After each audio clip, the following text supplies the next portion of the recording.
It is time to talk a little business. Every Thursday, we welcome in the host of the Patty G Show, Patrick Grimion. Welcome aboard, sir. How are you? Good morning, Brian. Yeah, welcome aboard is right. I feel like I had a paddle to get here, Bro, it got nasty Real bad. overnight.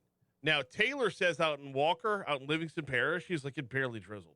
Really? Yes, I know. Well, mid-city, we had a lot of rain really quickly Yeah. this morning. Yeah. Probably from like I went through 5 it. to 6. It was Yeah. right where you were right there. driving. It was right, gnarly. right as I was driving through it. It was really, really bad. I was super appreciative to not have been in the Ford Focus this morning. I'm sure. To be sure. But yeah, it got super duper nasty, and when the sky would light up with the lightning, I mean, we're talking daylight, like extended lightning. Like if somebody put a flashlight on you for a second, you're like, turn that down. That's what the lightning was like. Yeah, it was. I almost texted you like, "Hey, man, did you safely make it to the studio this morning?" Barely. Power was out when we got here too. Whew. Oh man. All right. Brew is coming up next week, weather permitting. No, Brew is happening either way. Brew is coming up next week, and the contenders in the pitch competition have been announced. Let's walk through them real quick to kind of get a look at who it is that is in the running for $100,000. But more to the point, what kind of ideas are out there that Baton Rouge could be either on the forefront for, or I always like that spark that sparks somebody else's passion. You know? You see somebody doing something cool, and you're like, Yeah. I want to do something either Yeah. similar No, along they're those not all lines. cool ideas. Right. Some of them are practical. Some of them are downright boring, but have real life application that's worthwhile. So it's not all pie in the sky stuff. And so with our past guests, Tony Zanders on the show, you don't always have to have an exciting business avenue to be profitable. Wait, hold on. Expound on that. Who is this? He was last week's guest with Skill Type library system. Yes. Automating libraries Yes. and helping teach them and educate No, I'm just them. saying for those for those who are out there who between last time we talked and today have had a life. This is right. right. They've gone to work every day. They're taking kids to practice and whatnot. So Tony we had Tony Zanders on the show to talk about Skill Type, which is an education and electronic platform system for the library to help librarians better meet the needs of the people that they're servicing. Yes. So hit them where they are, where you can text to get a book now, you can text to get an audiobook, etc. Use the library for office meeting spaces, contrary to Brian's belief. It is what it is, man. But within his business model, it's a very plain, vanilla, some would say boring business. Right. Yet it has to happen. There's millions of libraries across the globe that he's helping to service and get and interact with. So the business is there, but it may not be as exciting as a crazy new tech startup or something. But for him, it is. Sure. So we're seeing some of that within the pitch competition this year in Brew, which is Friday. So it's at the tail end of the week. Yeah. And so the business report interviewed Stephen Loy about this, and I loved how he put Brew in the light of a festival. It's a week-long entrepreneurship festival. Bro, it's a marathon. Well, I'm sure for you're leading off the kickoff party and everything. Yeah, I'll be handling the block party to start things off, and I'll be emceeing the pitch competition on the back end, which I'm super excited about because, as I understand, I've never been to it, but I understand there's a lot of energy, a lot of excitement, and you got to bring it, all Brian. all that edge that you see on Shark Tank is there in real life. So I'm kind of pumped about that. So yeah, having it on the back end is going to be a little bit different. Let's dive in and take a look at who we're going to have out there.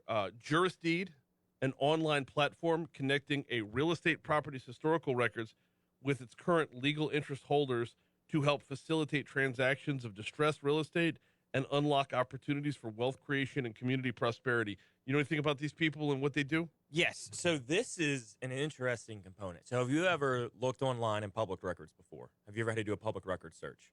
Yeah, actually I have. So the PDFs that they give you, they're mostly like scans of really, really old documents and whatnot. So from my understanding, they're digitizing that and making it searchable. Okay. So they're giving you the ability to quickly search a public record, find the information you need, and really give you access to something that you would either get a paralegal to go down to the courthouse and spend hours doing, or spend hours yourself researching, trying to find it, and calling people, hey, do you know where this is? Hey, do you know where this is? And it's really going to speed up the process from the real estate side of things, as well as legal actual documents. They're Mhm. giving you templates that you can like fill out and complete rather than needing to spend hours and hours and dollars over sitting down with an attorney describing what you need. They're kind of the digitization of that, making it simpler and easier to access, which is going to be exciting. Okay.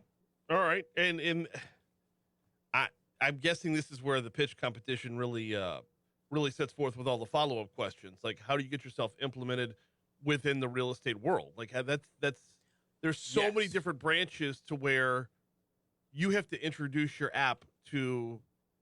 It's not like you're just launching on one platform. You have to introduce your app across the board.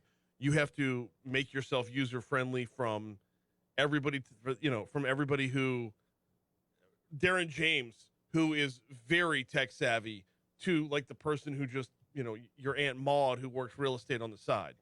And I think that's going to be part of if I'm judging this pitch competition, I've got those follow up questions, right? Because when you're looking at investing and giving these companies $100,000, there's the look at the need, Mhm. there's the look at the investability of the company. Are they going to make money? Are they going to be profitable? But also, is it going to be adoptable? Will people in the real estate industry, will people using these services day to day want to take this product and service and use it? Yeah. They've got a little bit of a pricing model on their website where you pay per use. So it's not like you have to pay a retainer to an attorney. But still, you're going to have people in all these offices sitting down, selling the service and telling people what it is that you do. Yeah. And convincing them your way is better than the way they've been doing it for the last 20 years. Okay, but let's talk about that for a second as well. And by the way, the affordability on the back end for the realtor as well is going to play into this too. Oh, 100%. But your output is only as good as your input here. Yeah. And you're going to have that database built up beyond compare. You're talking about the level of input, the level of history, the level of data. You're talking about every property on the grid, every property on the map. Yeah.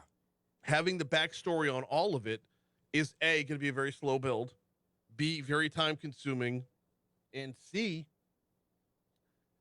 you're banking your reputation on the reliability of somebody else.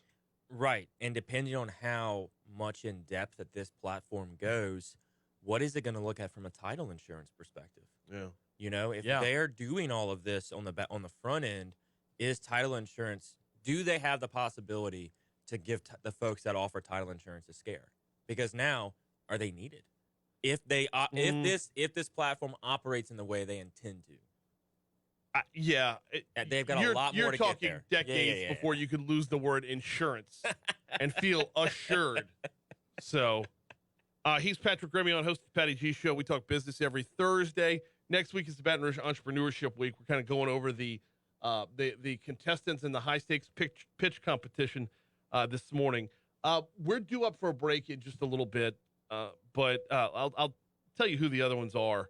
We talked about Juris Deed. We're also going to talk about, I believe this is pronounced Thrivy because there's two V's, Thrivvy.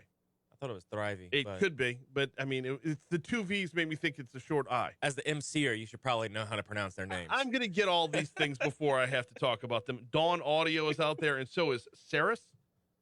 And we'll talk about all three of those after we take a quick break. We are coming up on that break, though. We're going to check traffic. We're going to check your money now.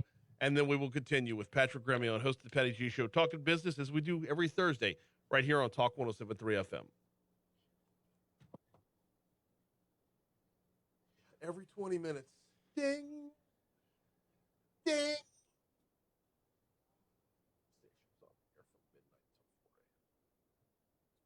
The station was? There was nobody observing it? That's me. When a station goes silent, I get an alert. And I'm supposed to dial in and adjust things. I've only got half the tools in my belt to do them, though.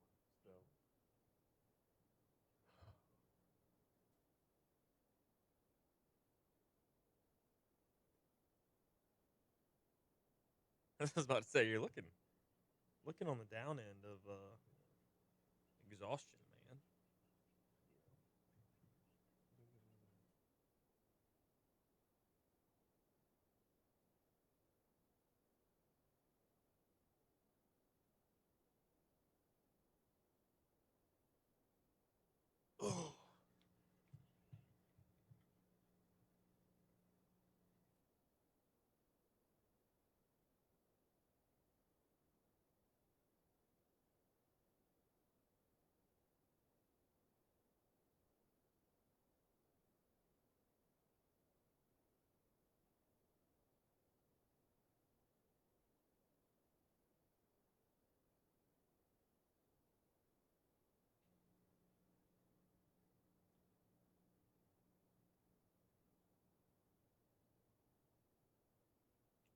So this week we have Sean Segura of Segura Farms on What's Sagrera Farms? beef. Prime Angus beef. Where are they? Supper Club. Spell Sagrera. S-E-G-R. Sagrara. Segura. What is what? His last name? S-A-G-R-E-R-A. Or is it R-E? Oh, I don't know. Ethel, Louisiana? Oh, yeah, S-A-G-R-E-R-A. Yeah, so you can buy his beef at his restaurant, at his farm, Supper Club, or occasionally John Folse. Yeah. This is the poster for Quentin Tarantino's Reservoir Couch.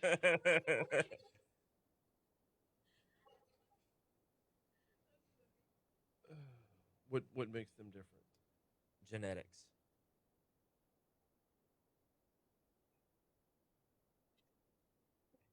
So Genetics? So the way he calls his cattle is specific. So every time the cow is born, they take blood tests. If it doesn't meet within a certain threshold of what they anticipate the marbling is going to be, they send it up to the Midwest and have it basically on a feed yard. So they only keep the top of beef, and they continue to reproduce that top of beef. Okay. And when did Joseph Mengele move to Ethel? Oh yeah, no, it's a very scientific operation they've got there. So was the third right. No. Do you have a contact for them? You want to put us? You want to put us on a text thread?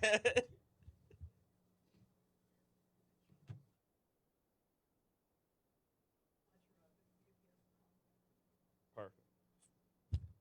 The pictures of this meat looks amazing. Oh yeah, no. So this is what he sent me home with. Oh, fantastic. It was very good. I'm not gonna lie, it was very good. Me too. They're all so expensive now, though. Every cut of meat in the grocery store is just. Yeah, when he told me what they sell that for, I'm like, that's painful. That's painful. Those 2 slabs of meat are $500. Same.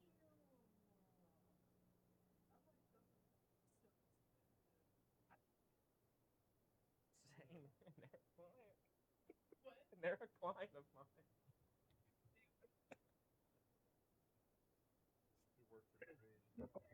Good. I don't know if I'm cranky or what, but I have no interest in cooking. I don't want to. It's fancy for the sake of being fancy. Mhm. It's fancy for the sake of being seen. Mhm. I don't. Yeah, it's See me, don't see me. I don't care. again, you're not their target audience. I know. The Instagram folks and genuinely people that And that's- want a different vibe. The foodies, they want a different vibe. But I am a foodie, and I want food. Well, I don't want like the Real Housewives of Baton Rouge. It's he's found a market. They've so far. short term. So far. No, it's me neither. It's just not for me.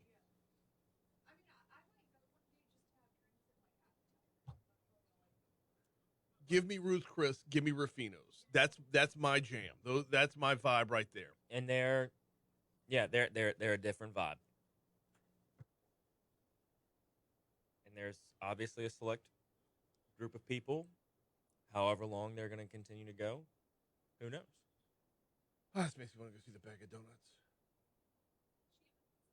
Friday, tomorrow night, right? Chewy's tomorrow night. I don't think they play this though. I don't know.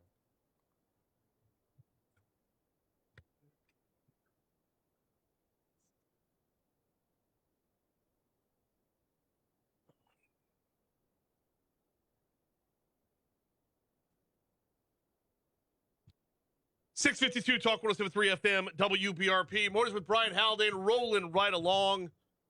Oh, Patrick Kirby on in the house, host of the Patty G Show. Count it down to tomorrow night, Patrick. I thought you were about to start Count it down singing, tomorrow- man. Oh, dude. I thought you were about to start letting rip. I love Lit. That's their hit, right? Right. That is their greatest hit album. Is that one song? I was totally waiting for you to just start jumping in. Better than Lit's original version of that is when the Bag of Donuts covers that, because it's a vibe in and of itself. It's a complete. You're just drinking whiskey straight from the bottle. It's no, and they had the bottle on stage before passing it around. Like, we're talking old school. Like, anyway, they all pre-COVID stuff, to be sure. Are they doing it now in 2023? No, I don't think so. They've got to dial it back. Anyway, yeah, that song fires me up a little bit. Good. Yeah. I'm glad. So, Thrivey, however you want to pronounce it. I'll get the correct pronunciation before introducing him next week. Thrivivi. Yeah. The search engine for groceries. It's pretty cool. I'm not gonna lie. I'm again in the pitch competition setting. You have the opportunities to ask them these questions. On their website, I'm emceeing. I don't think I'll get any kind of leeway there for follow-ups. You're the MC. Walk around in the judge table, sit down, and say, "Hey, I've got a question." Right. As MC, or I've got a microphone. Let me ask this question. I'll throw on a British accent so they don't know it's me. Right. But man behind the curtain. Yeah. But so on their website, they're a little unclear as to how they make money. So they're all about saving folks money.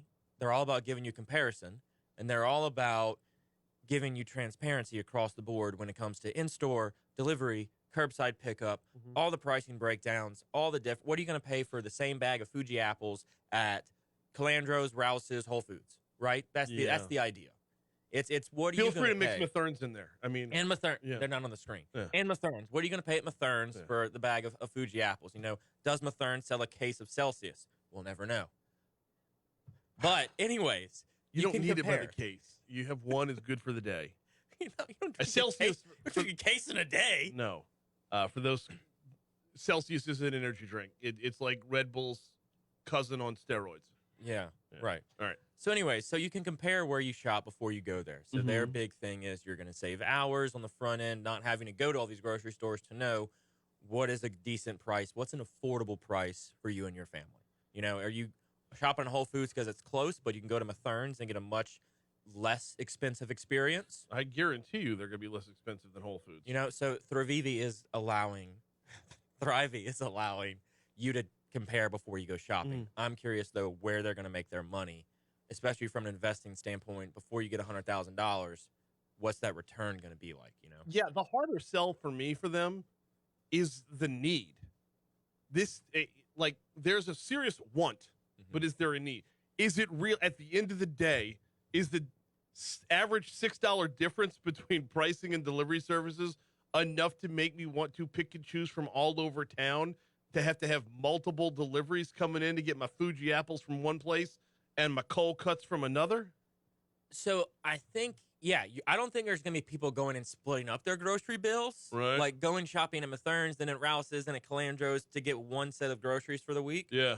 But they may be looking at overall, if they have their people that prepare and they have their list and they know what they're going to get, they may be able to look and see, what is my grocery tab going to be at Matherns versus Calandro's versus Rouse's before even going, and then making their selection from there.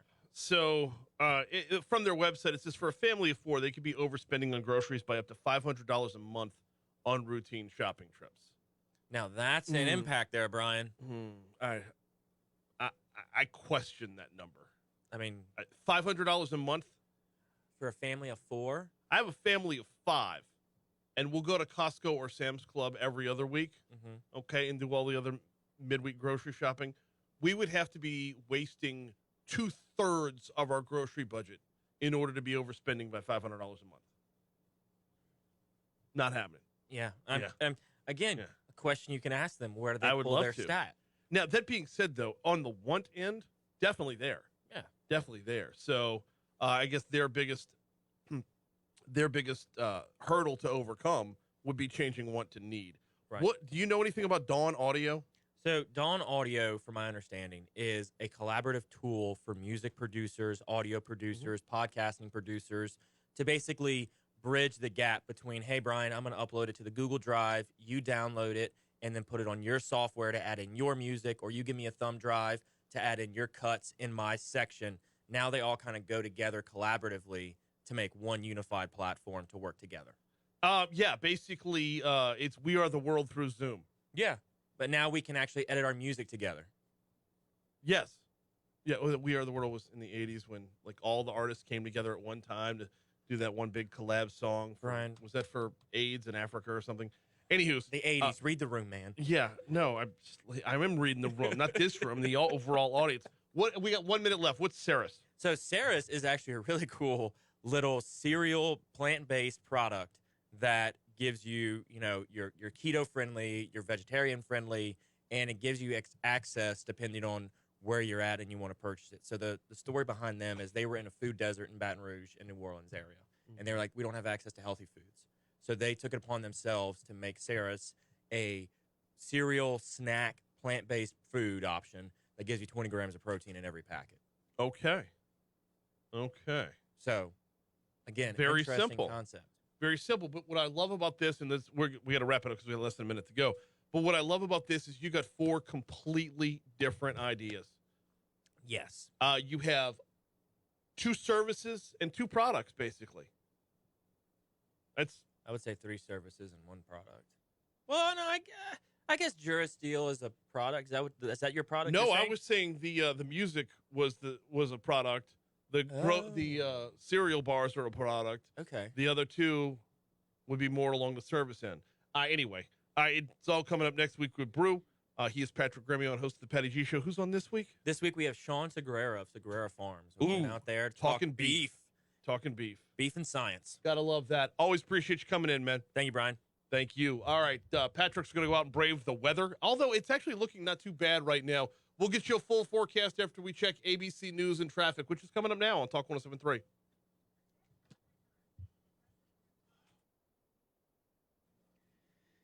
Yeah, I mean, that's what the founders say, is they lived in a food desert in southeast Louisiana. They lacked awareness and access to healthy, sustainable nutrition and battled food-related health problems as children.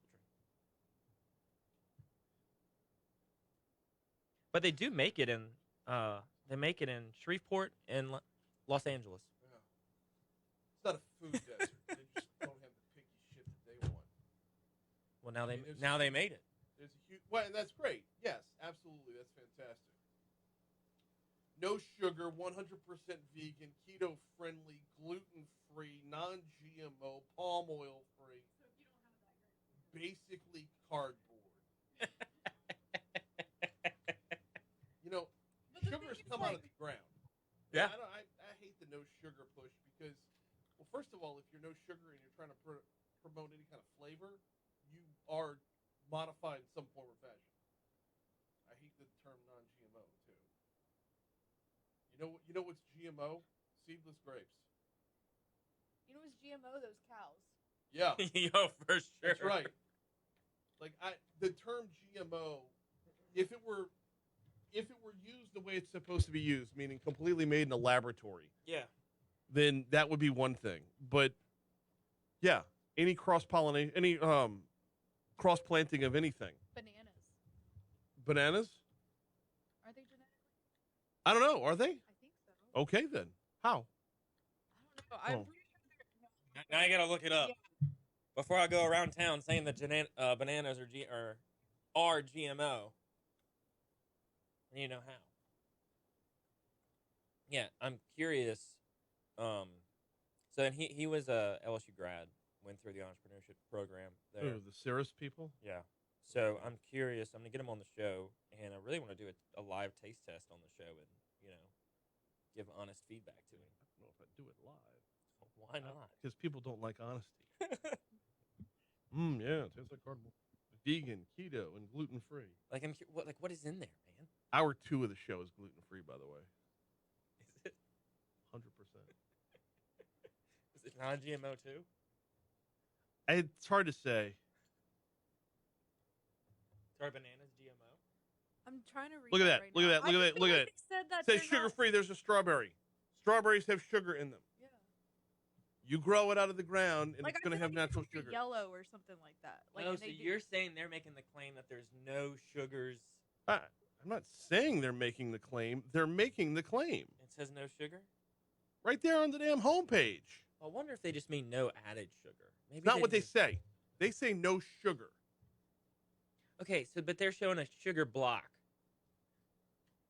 So they're mean like processed sugar. I mean, it's very misleading. I get what you're saying. It's very misleading. If it's no processed sugar, say no processed sugar. Yeah, no that added, says no added sugar. sugar. It should say And like by the natural. way, sugar cubes aren't. I mean, that's refined sugar. But yeah, if you claim to be no sugar, that's can't have fruit. correct. I can't find. I don't know where I heard that or where I even got that from about the bananas. I thought they like weren't originally yellow or something like that. Well, they go from green to yellow. No, but That's the ripening process. thank you.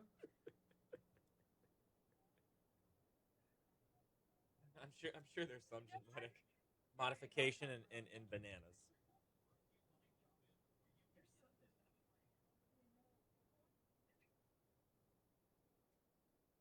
I have no idea. All right, we had a rough start to the morning this morning. What's it going to look like for the rest of the day? And for that matter, the weekend? Here is WBRZ meteorologist Jason Wheat. Conventional bananas are not technically genetically modified organisms, as bananas are propagated clonally. That means that essentially bananas are derived from a single individual plant by asexual reproduction, making them genetically identical.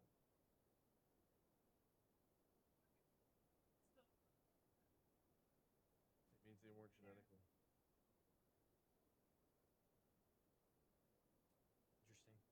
All right. Well, y'all have a good rest of y'all's day. I might see you there.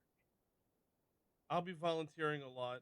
It looks like nobody's volunteering at the bank, so I'm counting money. Yeah. Are you a member of Men of Mercy? No, I need to be. Yeah. I'll hit you up later on. Yeah, hit me up. Okay. 7:05 Talk 107.3 FM WBRP. Hour 2 of Mornings with Brian Haldane coming your way right now. Thanks again to Patrick Gremion, host of the Patty G Show, hopping on board, talk a little bit about Brew. Baton Rouge Entrepreneurship Week is coming up next week, and I mean, there's 4 very, very different businesses competing for that $100,000 prize in the high stakes pitch competition. Looking forward to it. It's just the reinvigoration of business in Baton Rouge. To me, is a good thing. All right, this hour, we're going to talk with Jason DeQueer from Advantis Consulting and Representative Chris Turner as well.